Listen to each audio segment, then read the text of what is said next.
हाय tool, आज तक आपने नोटिस किया होगा कि गोल्ड के प्राइस लगातार बढ़ते जा रहे हैं। कुछ साल पहले गोल्ड काफ़ी सस्ता हुआ करता था, लेकिन आज के टाइम में गोल्ड इतना महंगा हो रहा है कि किसी आम इंसान के लिए गोल्ड खरीदना काफ़ी मुश्किल हो रहा है। तो सवाल यहाँ उठता है, आखिरकार गोल्ड इतना महंगा क्यों है? तो आज मैं आपको इस वीडियो में 5 बड़े रीजंस बताऊंगी गोल्ड महंगे होने के। तो प्लीज़ वीडियो के अंत तक जरूर रहिए और चैनल को सब्सक्राइब भी जरूर कीजिएगा वीडियो देखने से पहले। फर्स्ट नंबर पर आता है इन्फ्लेशन, महंगाई बढ़ने के इफेक्ट्स। जब किसी भी देश में महंगाई बढ़ती है तो लोग अपने पैसे को सेफ रखने के लिए गोल्ड खरीदना शुरू कर देते हैं। रीज़न ये है कि गोल्ड को हमेशा से ही सेफ इन्वेस्टमेंट माना जाता है। स्टॉक्स या करेंसी कभी भी गिर सकते हैं, लेकिन गोल्ड लॉन्ग टर्म तक जनरली बढ़ता ही रहता है, इसीलिए गोल्ड खरीदते हैं। इसी वजह से जब महंगाई बढ़ जाती है तो गोल्ड की डिमांड बढ़ जाती है। जब सेकंड नंबर पे आता है ग्लोबल टेंशन और वॉर्स।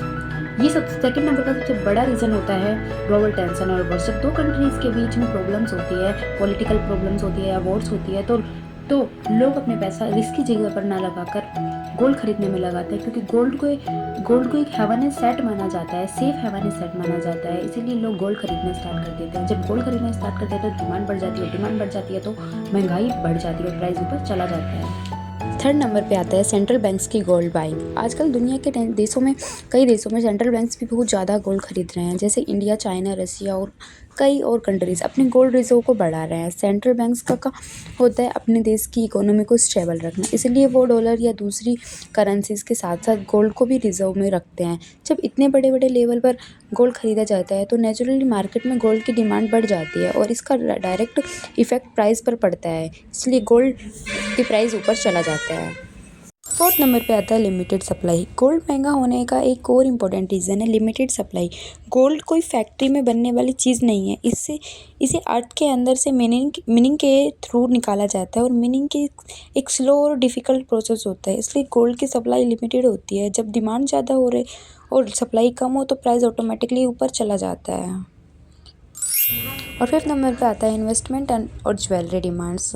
इंडिया जैसे कंट्रीज़ में गोल्ड सिर्फ इन्वेस्टमेंट नहीं बल्कि ट्रेडिशनल और कल्चर का भी पार्ट है। शादी विवाह, फेस्टिवल्स और स्पेशल ओकेजन्स पर लोग गोल्ड खरीदना पसंद करते हैं, इसलिए जब फेस्टिवल सीजन्स या वेडिंग सीजन आता है तो गोल्ड की डिमांड और भी ज़्यादा बढ़ जाती है, जिसकी वजह से प्राइस और महंगा हो जाता है।